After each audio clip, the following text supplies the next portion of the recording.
The room was silent except for the faint hum of machinery and the occasional flicker of holographic displays. Ethan Carter stood at the center of the circular chamber aboard the orbital station Aurora Prime. The air smelled sterile, like metal and recycled oxygen, a reminder that he was far from Earth.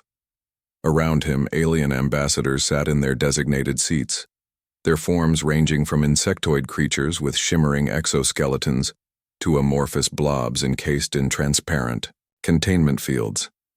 Each species represented here had been part of the Galactic Council for centuries, long before humanity even knew there was life beyond their own planet.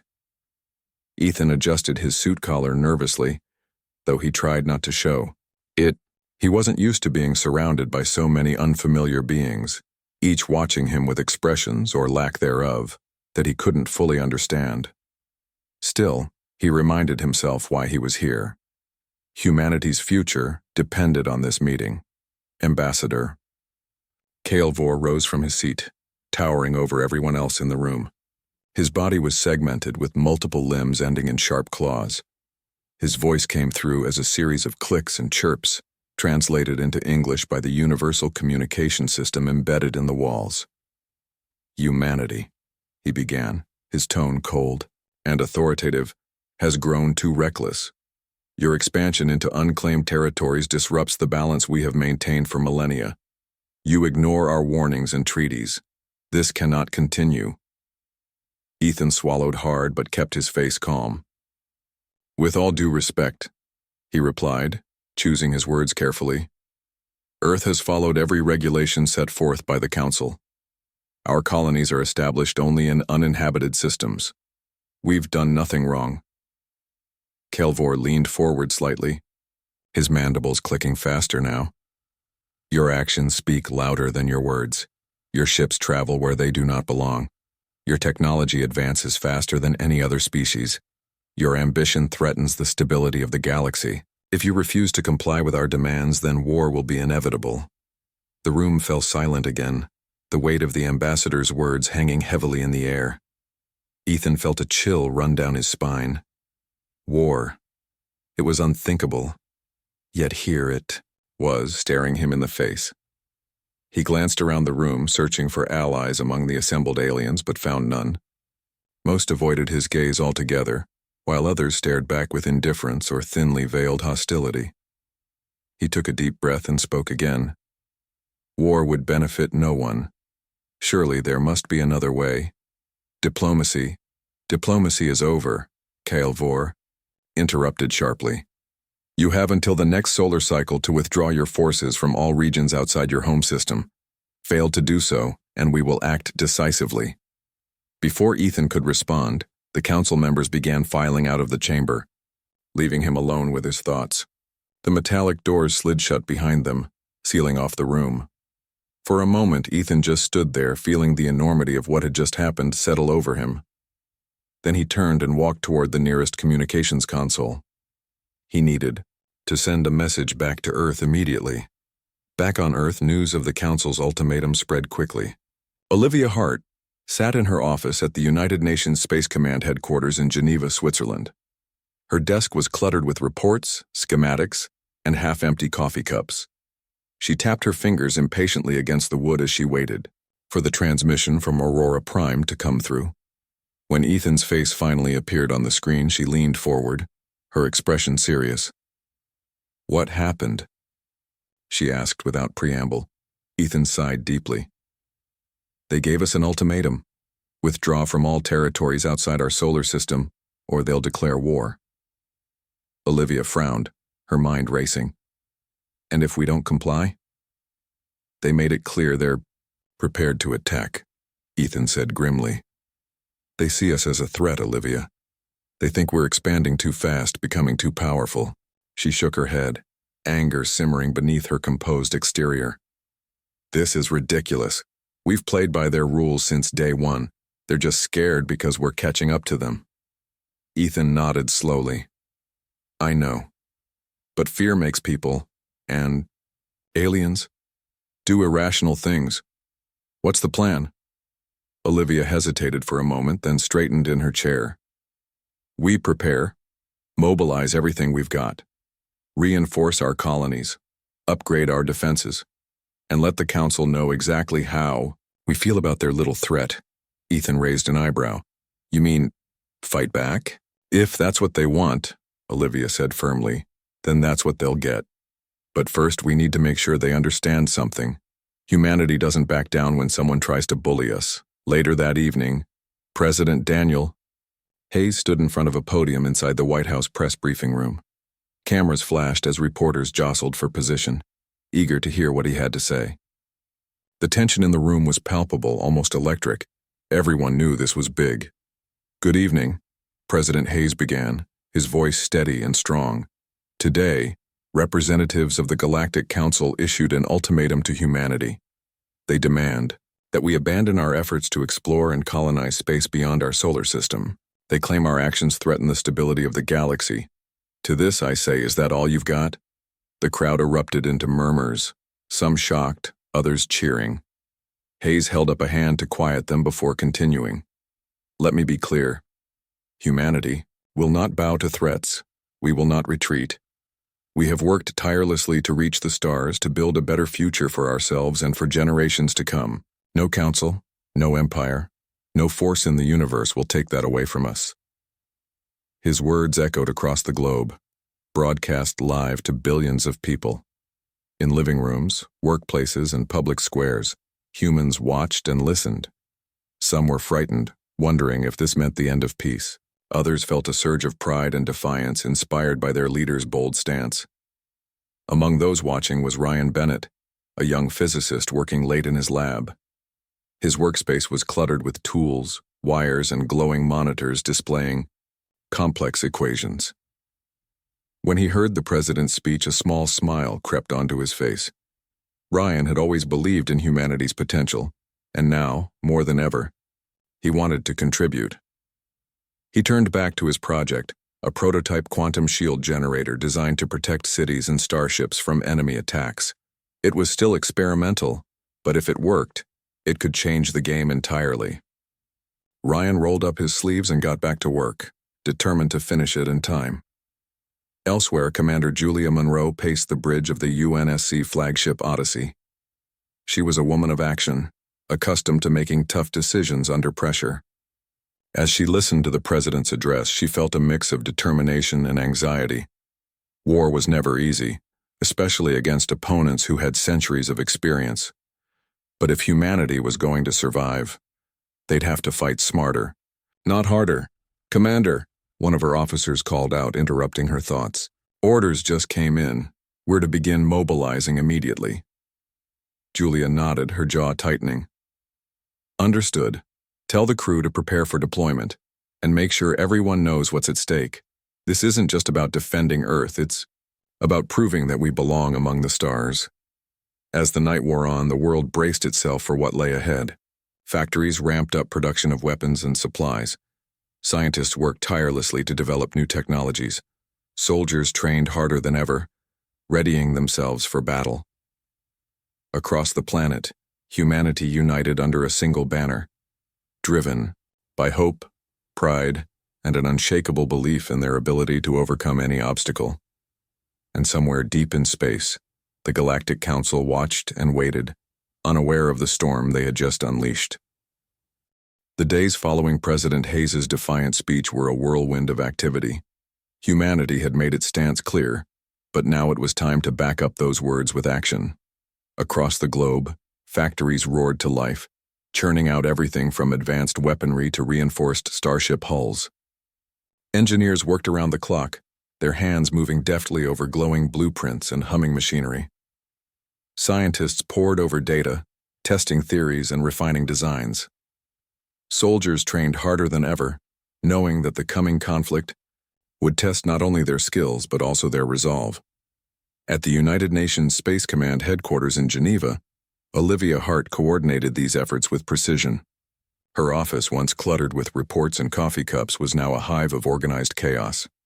Maps of star systems covered the walls, marked with potential battle zones and supply routes. Communication devices buzzed constantly as updates poured in from military bases, research labs, and colonial outposts. Olivia barely slept, her mind consumed by the monumental task ahead. One evening, she received a call from Ryan Bennett, the physicist whose quantum shield generator had captured her attention during preliminary briefings. "Olivia," Ryan said, his voice tinged with excitement, "I think I've cracked it. The shielding works better than we expected." "That's great news," Olivia replied, allowing herself a small smile. "How soon can you deploy it?" "I need another week for final tests," Ryan explained. "But if everything goes well, we could have shields protecting our major cities and key fleets within 2 weeks." "2 weeks might be all we have," Olivia said, gravely. "Do whatever it takes to speed things up. We'll need every advantage we can get." Ryan nodded, though she couldn't see him through the audio-only connection. "Understood. I'll make it happen."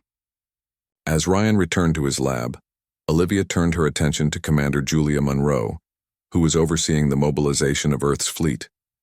Through secure channels, Julia reported that the UNSC flagship Odyssey and its accompanying vessels were nearly ready for deployment. However, there was still one glaring issue: numbers. The Council's forces vastly outnumbered humanity's fledgling navy.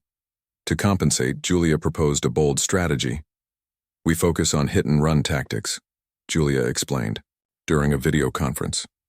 "We strike fast, inflict maximum damage, and retreat before they can counterattack. Their size and numbers won't matter if they can't catch us." Olivia considered the plan carefully. It was risky, but given the circumstances, it might be their best shot. "Agreed," she said finally. "Prepare your pilots and crews accordingly. Speed and surprise will be our greatest weapons." Meanwhile, aboard Aurora Prime, Ethan Carter struggled to navigate the tense political landscape.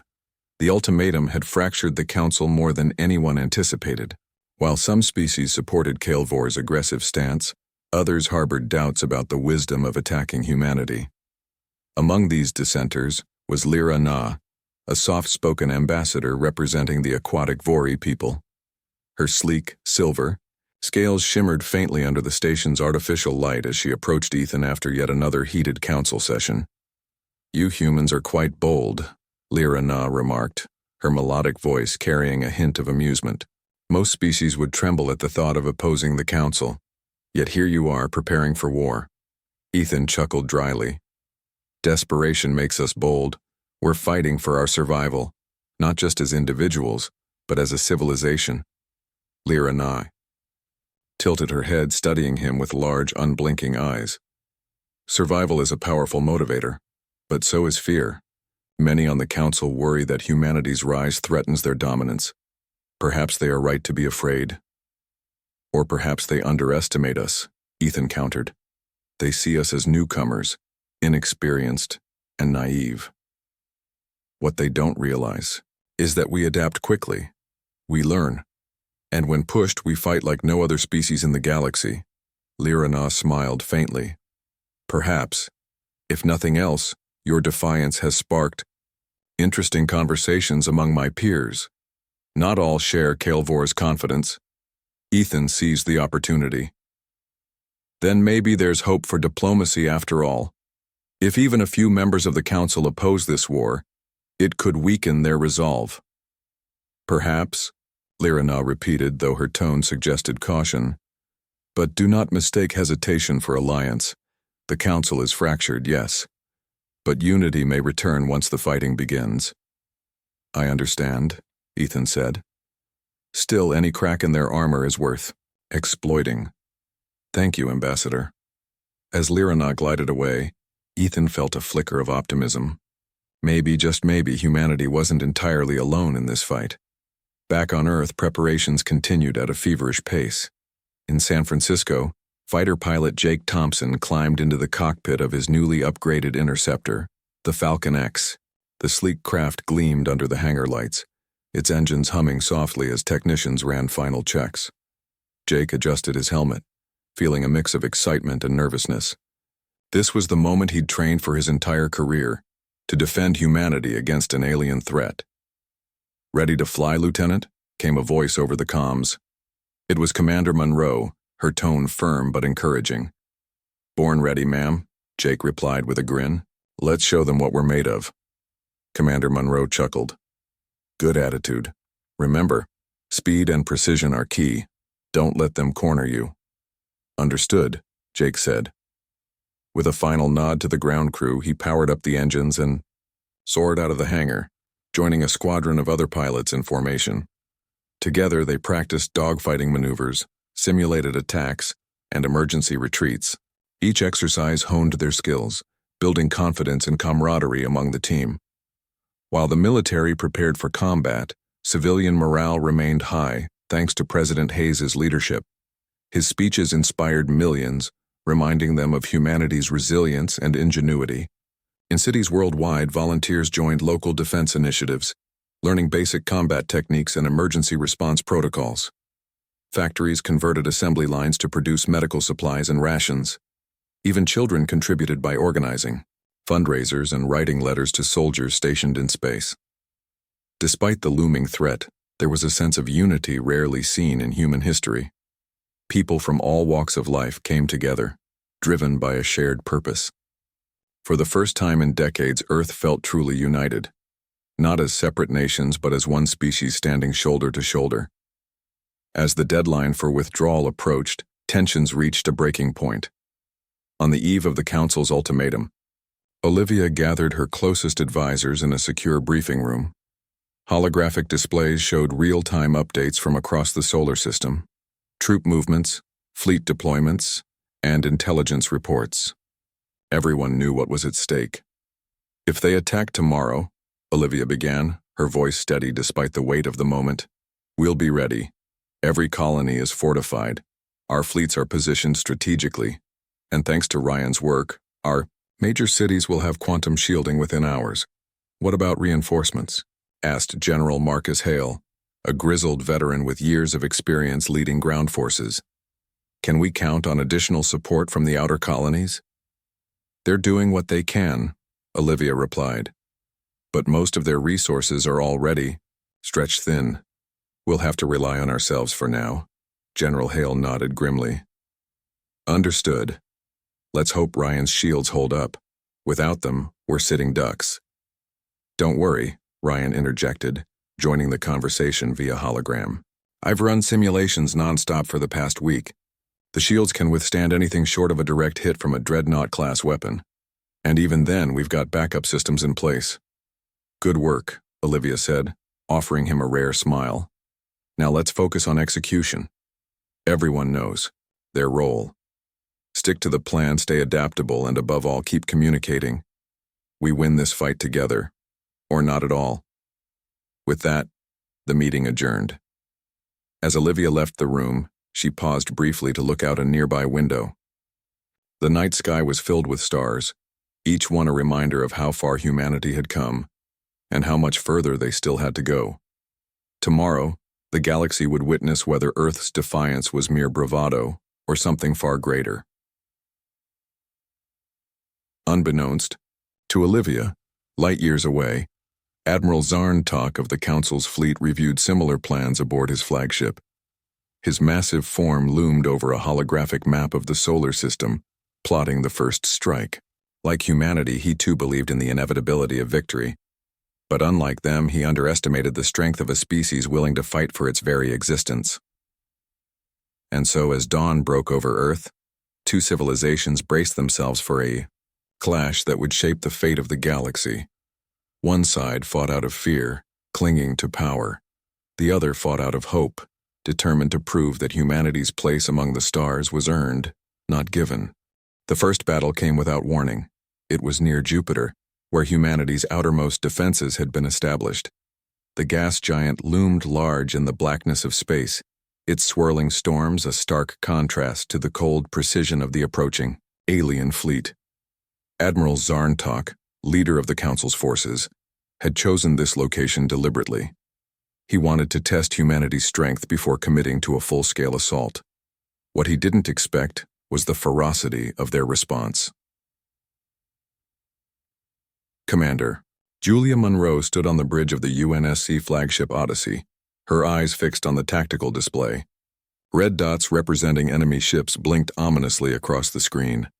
They're here, she announced calmly, though her heart raced. All hands, Prepare for combat. Jake Thompson and his squadron were already in position, their interceptors, forming a protective perimeter around the larger vessels. As the alien fleet entered range, the order came through. Engage. The battle erupted in a blaze of light and energy. Bright beams of plasma streaked through space, colliding with shields and hulls alike. Jake's fighter darted between the massive council ships, firing precise bursts of energy at vulnerable points.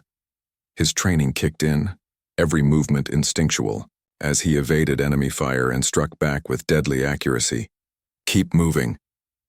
Julia's voice crackled over the comms. Don't let them pin you down. Back on Earth, Ryan Bennett watched the live feed from the battle with bated breath. His quantum shielding technology was being put to the ultimate test. So far it was holding up, but the strain was visible. Energy flared around the edges of the shields, threatening to overwhelm them if the attacks grew too intense. Ryan clenched, his fists muttering under his breath. Hold together. Just hold together. Despite being outnumbered, humanity's forces managed to hold their ground. The Council's ships were larger and more heavily armed, but they lacked the agility and coordination of the human fleet.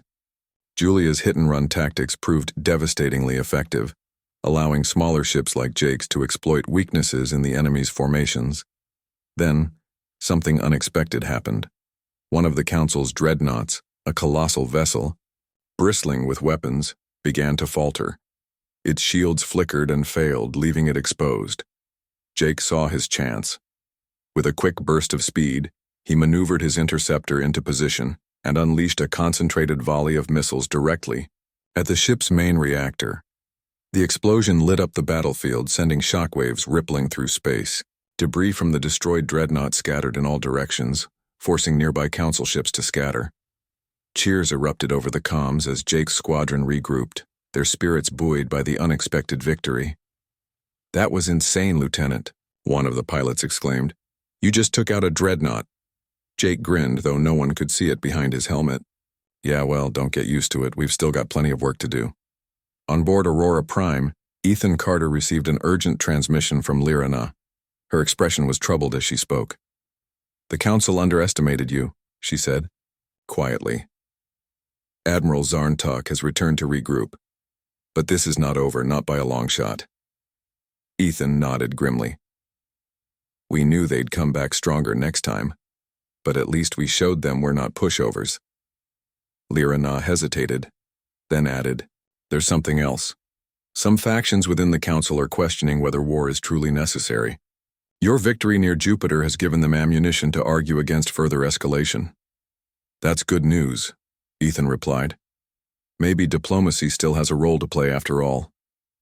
"Perhaps," Lirana said cautiously. "But beware. There are others who see your resistance as proof that humanity must be crushed completely.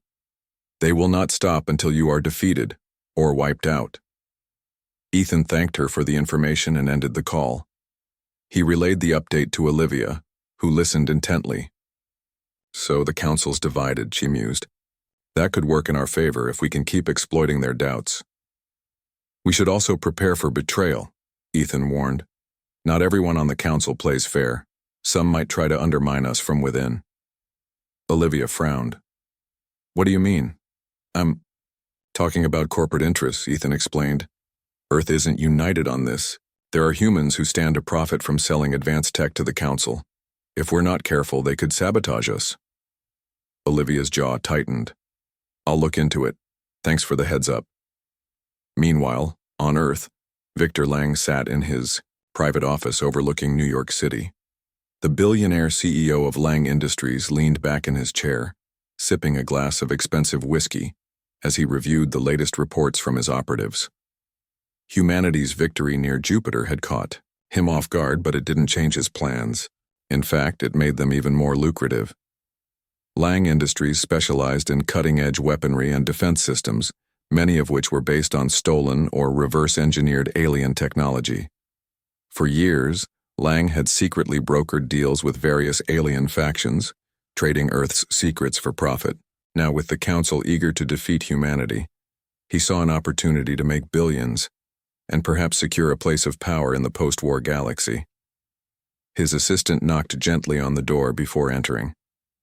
"Mr. Lang, we've received confirmation from the council. They're willing to pay top dollar for your prototype plasma cannons." Lang smirked, setting down his glass. "Excellent.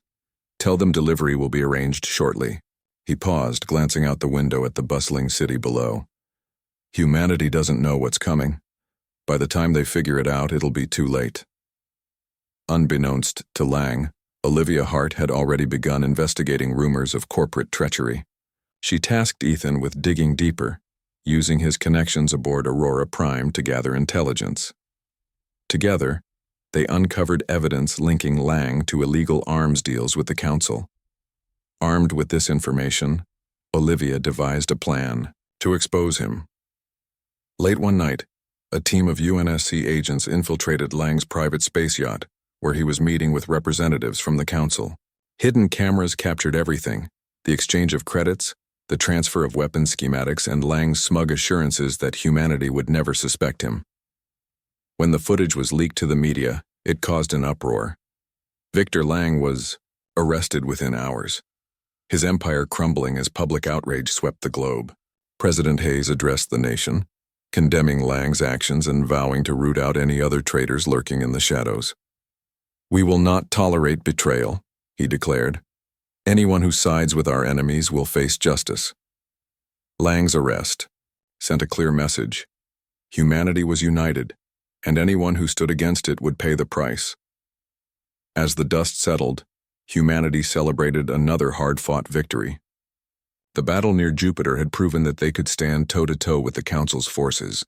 Corporate saboteurs had been neutralized, at least for now, and cracks within the Council itself continued to widen, thanks in part to Ethan's efforts to sway undecided factions. But the war was far from over. Admiral Zarntok regrouped his forces, vowing to return with greater numbers and deadlier weapons. The Council's resolve hardened, fueled by fear and anger. They had underestimated humanity once. They would not make the same mistake again. For now, though, humanity allowed itself a moment of triumph. Across the planet, people gathered in streets and squares cheering for their heroes. Jake Thompson became a household name, his daring attack on the dreadnought immortalized in headlines and holographic broadcasts. Ryan Bennett earned praise for his quantum shields, which had saved countless lives during the battle. Even Ethan Carter found himself hailed as a diplomat who refused to give up, even when the odds seemed insurmountable. In Geneva, Olivia Hart stood on the balcony of her office, watching the sun rise over the Alps.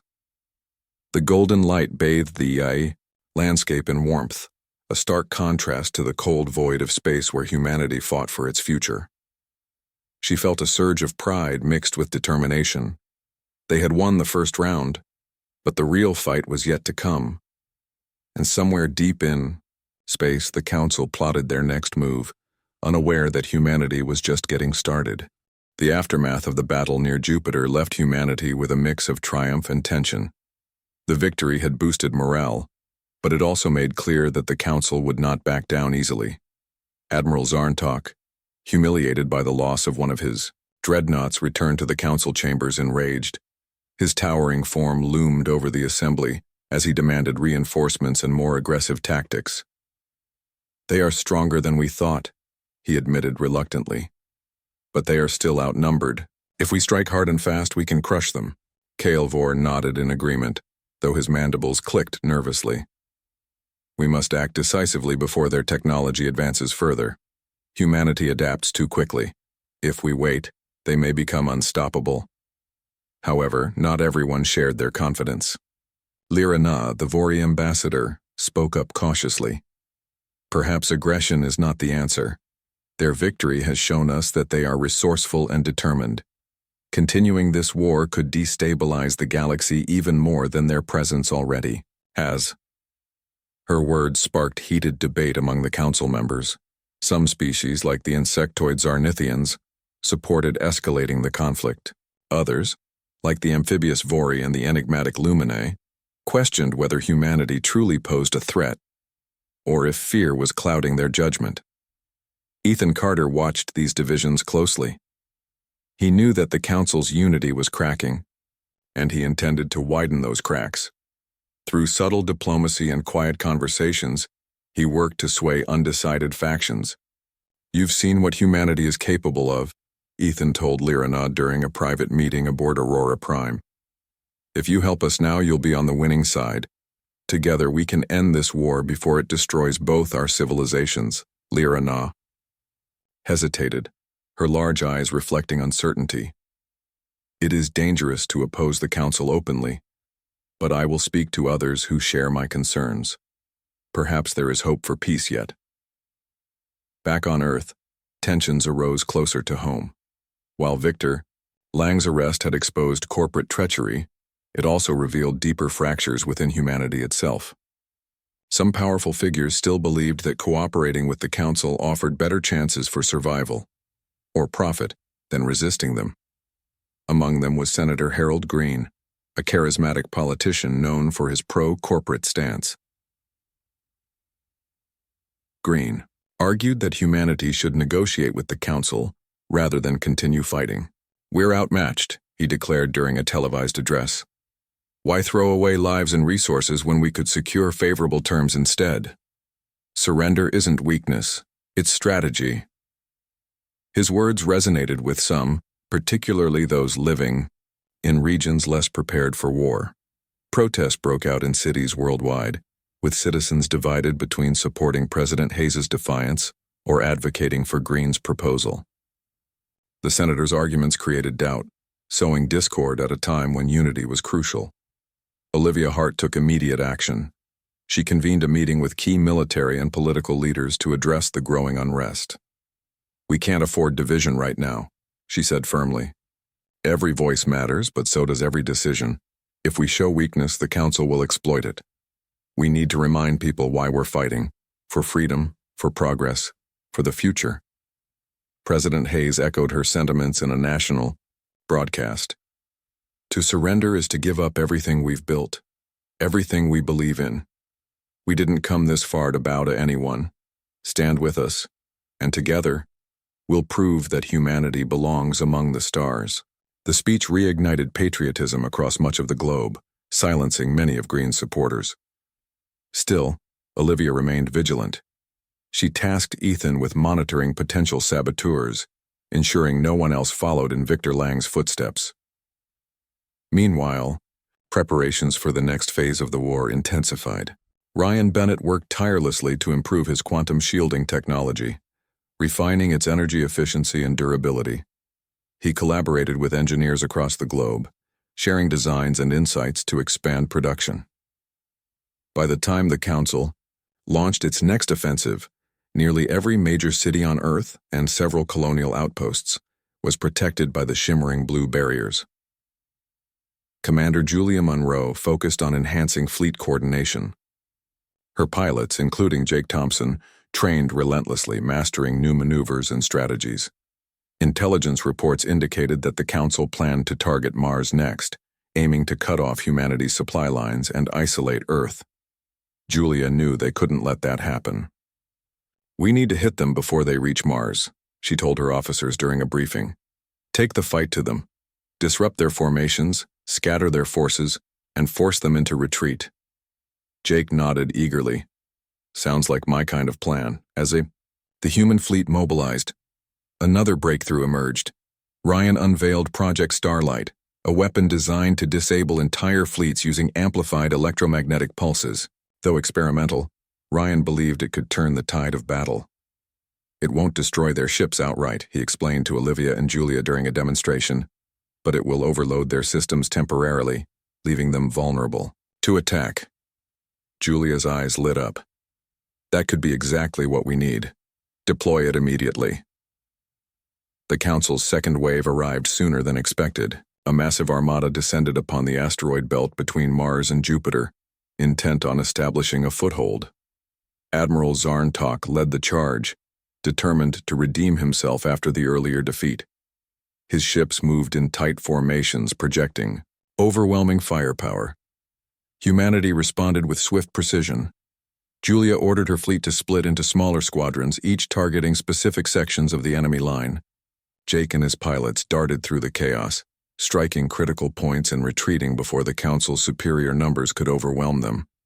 Meanwhile, Ryan activated Project Starlight, unleashing a pulse of energy that rippled through space. The effect was immediate. Council ships shuddered as their systems failed, drifting helplessly in the void. Human fighters swarmed in, finishing off disabled vessels and forcing others to retreat. Admiral Zarntok bellowed orders, but his fleet was in disarray. Within hours, the Council's advance stalled, then collapsed entirely. On board the Odyssey, cheers erupted as the surviving enemy ships fled the battlefield. Julia allowed herself a rare smile. "Good work, everyone. Let's regroup and prepare for the next round." While the victory solidified humanity's reputation as a formidable opponent, it also highlighted internal challenges. Senator Green renewed his calls for negotiation, arguing that continued resistance would only lead to greater losses. Ethan countered by presenting evidence of secret council communications, revealing plans to annex Earth regardless of any agreements. "They don't want peace. They want submission," Ethan warned. "If we stop fighting now, we lose everything." Green's influence waned further as public opinion shifted back toward President Hayes. Yet Ethan knew the senator wasn't finished. Powerful interests still backed him, and sabotage remained a constant threat. Despite these obstacles, humanity pressed forward. Factories churned out weapons and supplies faster than ever. Colonies fortified their defenses, preparing for the inevitable counterattack. And scientists like Ryan pushed the boundaries of innovation, developing technologies that gave humanity an edge against its vastly superior foes. In Geneva, Olivia reflected on how far they'd come since the Council's ultimatum. They had faced overwhelming odds and emerged victorious, not because they were stronger but because they refused to give up. As she gazed at the star-filled sky, she felt a surge of hope. Humanity had proven it could adapt, innovate, and persevere. Whatever lay ahead, they would face it together. And somewhere deep in space, the Council plotted its next move, unaware that humanity's resolve burned brighter than ever. The Council's retreat after the asteroid belt battle marked a turning point in the war. For the first time, humanity had not only defended itself but forced the enemy into full retreat. Admiral Zarntok returned to the Council chambers fuming, his once unshakable confidence shaken. The defeat was more than just a loss. It was proof that humanity could outthink and outmaneuver them. Vor called an emergency session aboard Aurora Prime, demanding answers from his fellow ambassadors.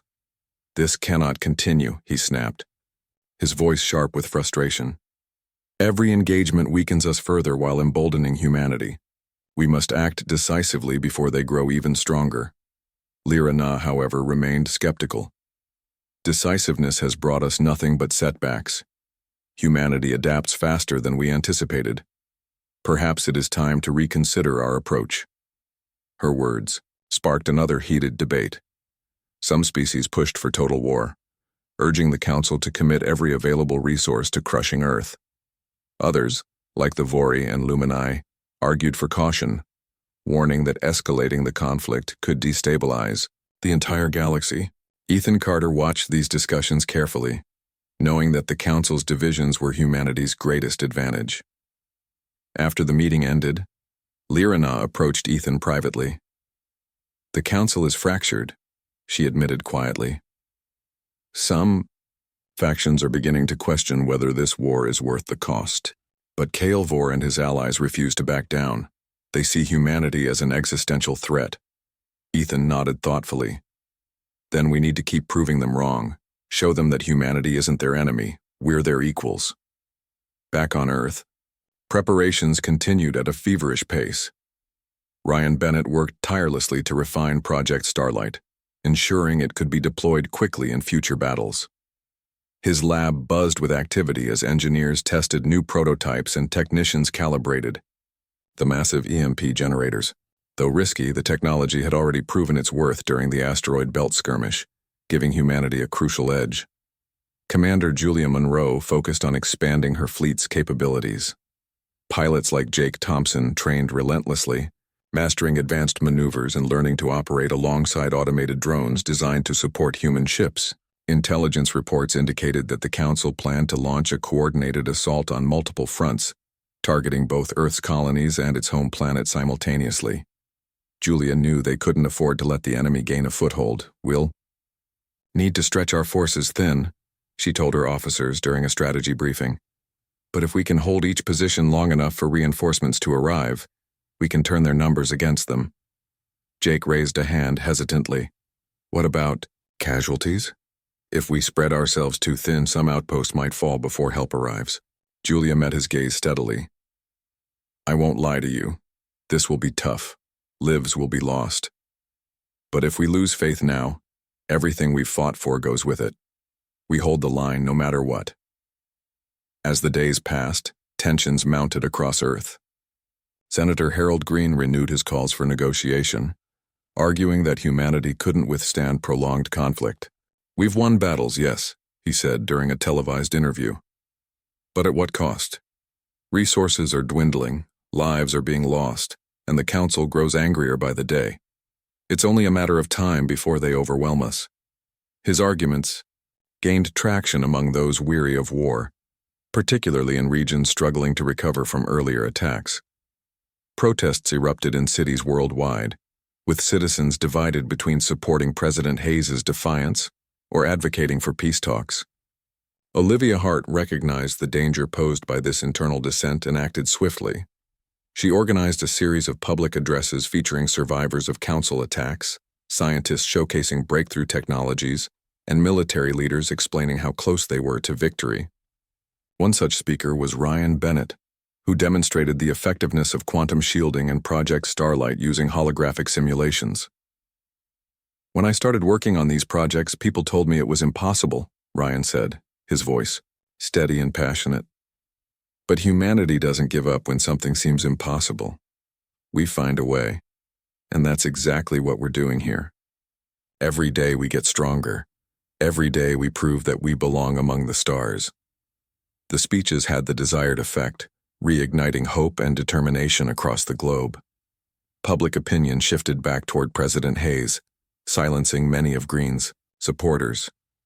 Still, Olivia remained vigilant. She tasked Ethan with monitoring potential saboteurs, ensuring no one else followed in Victor Lang's footsteps. Meanwhile, Admiral Zarntok finalized plans for the Council's next offensive. Rather than focusing on a single target, he proposed simultaneous strikes on key locations, including Earth's orbital defenses, Mars, and several outer colonies. "Divide and conquer," he explained to the Council. "If we hit them everywhere, at once they won't have the resources to defend all positions." Kael'vor approved the plan reluctantly, though his mandibles clicked nervously. "Make sure this succeeds. Failure will leave us vulnerable and humiliated." Zarntok nodded grimly. "It will succeed. This time we crush them completely." The Council's attack came without warning. Massive fleets descended upon multiple targets simultaneously, overwhelming local defenses. On Mars, Commander Julia Monroe led a desperate defense, rallying her pilots to hold the line until reinforcements arrived. Jake and his squadron flew circles around the enemy ships, exploiting weaknesses exposed by Project Starlight pulses. On Earth, Ryan activated quantum shields protecting major cities as alien bombardments rained down from orbit. The barriers shimmered, under relentless fire, holding firm despite the strain. Civilians huddled in underground bunkers, praying for deliverance. In space, Ethan coordinated counterattacks from Aurora Prime, relaying intelligence to commanders on the front lines. He also reached out to sympathetic council members like Lyra Na, urging them to speak out against the escalating violence. "Your people don't want this war any more than we do," he told her. "Help us end it before it destroys us all." Lyra Na hesitated, then nodded slowly. "I will try. But change comes slowly, especially in times of fear." Despite the chaos, humanity fought back with unmatched resilience. Reinforcements arrived just in time to save Mars, driving the Council's forces into retreat. On Earth, Ryan's shields held firm, forcing the invaders to abandon their orbital assault. And in deep space, Jake executed a daring maneuver that crippled another dreadnought, earning cheers from his squadron. As the dust settled, humanity tallied its losses, but also celebrated its victories. The Council's gambit had failed, leaving them reeling from heavy casualties and depleted resources. Admiral Zarntok retreated once again, vowing revenge but clearly shaken by the outcome. President Hayes addressed the nation, praising the bravery of soldiers, scientists, and civilians alike. Today, we proved once again that humanity does not bow to threats. Together we stood strong, and together we prevailed. Let this be a message to anyone who doubts us. We are here to stay. Yet even as celebrations broke out across the globe, Olivia Hart knew the war wasn't over. The Council still possessed vast armies and untapped reserves. Their resolve had been tested, but not broken. Humanity had bought itself time. But time alone wouldn't win the war. In Geneva, Olivia reviewed reports from the recent battles, searching for patterns and weaknesses. She turned to Ethan, who stood nearby, studying a star map. "What's next?" she asked softly. Ethan glanced at her, his expression thoughtful. "They're running out of options. If we can keep pushing, keep showing them that fighting us costs more than it's worth, they'll have no choice but to negotiate or collapse under their own weight." Olivia nodded, determination hardening her features. "Then that's what we'll do. No matter how long it takes, no matter how hard the fight gets, we'll see this through to the end." Somewhere deep in space, the Council regrouped, plotting their next move. Unaware of humanity's growing strength, they prepared for yet another clash. But as Ethan had predicted, cracks within their ranks widened further, threatening to bring the entire alliance crashing down. And so, the galaxy braced itself for what lay ahead, a final showdown that would determine the fate of humanity and reshape the cosmos forever. The Council's forces were battered but not broken.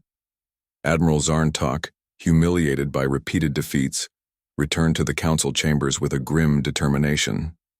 His once proud fleet had suffered heavy losses, and whispers of doubt spread among the Council members. Kael Vor, who had been adamant about crushing humanity, now faced growing opposition from factions questioning the cost of the war. Lyra Na stood in the center of the chamber, her voice steady as she addressed the assembly. "We cannot continue down this path," she said. "Every battle weakens us further while strengthening humanity. They adapt faster than we anticipated. Their technology improves with each engagement. If we persist, we risk losing everything."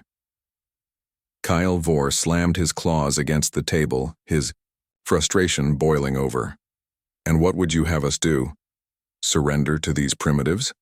Allow them to challenge our authority unchecked?" "No," Lyra Na replied calmly.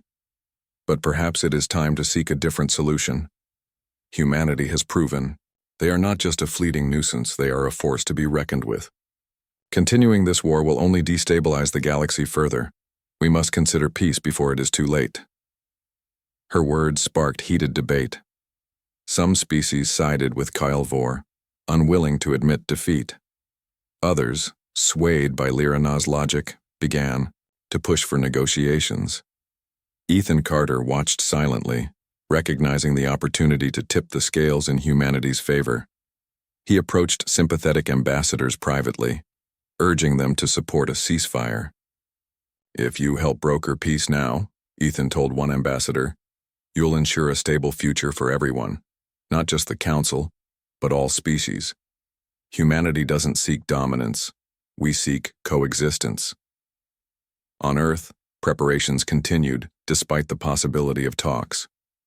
Ryan Bennett worked tirelessly to improve quantum shielding and Project Starlight, knowing that even a temporary truce might not last. Commander Julia Monroe drilled her pilots relentlessly, ensuring they were ready for any eventuality. Olivia Hart coordinated intelligence efforts, monitoring Council communications for signs of betrayal or renewed aggression. President Hayes addressed the nation, striking a balance between hope and caution. "We've fought hard and achieved victories no one thought possible," he said. "But let me be clear, this war isn't over yet. The Council may talk of peace, but we must remain vigilant. Trust nothing until it is signed and sealed. Senator Harold Green, however, seized the moment to renew his calls for negotiation. This is our chance to end the bloodshed, he argued during a televised debate. Why risk more lives when we could secure a lasting peace? While some citizens agreed with him, most sided with President Hayes. After months of sacrifice and struggle, humanity was unwilling to settle for anything less than full recognition of its sovereignty. The president's stance resonated deeply, silencing Green's supporters once again. Admiral Zarntok reluctantly accepted the Council's decision to pursue diplomacy. A delegation was sent to Aurora Prime to negotiate terms with humanity.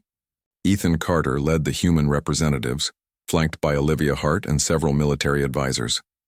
The atmosphere in the meeting room was tense, with both sides wary of hidden agendas. Kael'vor spoke first, his tone clipped and formal. We propose an immediate cessation of hostilities followed by a treaty recognizing your borders within the solar system. In exchange, you will cease all colonization efforts beyond it. Ethan leaned forward, his expression calm but firm. That's unacceptable. Humanity's survival depends on expansion. Restricting ourselves to one star system is a death sentence. We demand equal standing among galactic civilizations, along with shared access to unclaimed territories. Kael'vor bristled at Ethan's audacity, but Lirana intervened smoothly. Perhaps there is room for compromise, she suggested. Shared exploration zones, monitored jointly by both parties, could satisfy both sides' needs. After hours of intense discussion, a tentative agreement emerged. Humanity would retain control of its colonies and gain limited rights to explore new systems under strict guidelines. The Council, in turn, would halt all military operations and recognize Earth's sovereignty. Both sides agreed to establish a joint oversight committee to prevent future conflicts. As the treaty was finalized, Ethan allowed himself a small smile. It wasn't perfect, but it was a victory, a testament to humanity's resilience and ingenuity. Back on Earth, celebrations erupted worldwide. Cities lit up with fireworks and crowds gathered in public squares to cheer their heroes. Jake Thompson became a household name, his daring exploits immortalized in documentaries and interviews. Ryan Bennett received accolades for his groundbreaking technologies, which had saved countless lives. Even Ethan Carter found himself hailed as a diplomat who refused to back down, even when the odds seemed insurmountable. President Hayes delivered a final address to the nation, his voice filled with pride and resolve. Today we stand united, not just as nations but as a species. We faced unimaginable challenges and emerged victorious because we believed in ourselves and in each other. This is not the end of our journey. It is only the beginning. Together, we will build a brighter future, not just for humanity but for all beings who seek freedom and progress. In the weeks that followed, humanity set about rebuilding. Colonies repaired damage inflicted during the war, while scientists, like Ryan, worked on projects aimed at improving life across the galaxy. Military leaders like Julia focused on maintaining peace, ensuring that the Council honored its commitments. Ethan stayed aboard Aurora Prime, fostering relationships with sympathetic Council members like Lirana. Together, they formed a coalition of progressive species eager to challenge the Council's outdated dominance. This is just the start, Lirana told Ethan during one such meeting. Change takes time, but it begins with people like you, people willing to stand up for what's right. Ethan nodded, feeling a sense of purpose he hadn't known before. Humanity had proven itself capable of greatness, not through brute force, but through courage, innovation, and unity. As he gazed out at the stars, he felt a deep sense of hope. The road ahead would be long and uncertain, but humanity was ready to face whatever came next. And somewhere deep in space, the remnants of the Council plotted their next move, unaware that the galaxy had already begun to shift. Humanity had earned its place among the stars, and it wasn't going anywhere.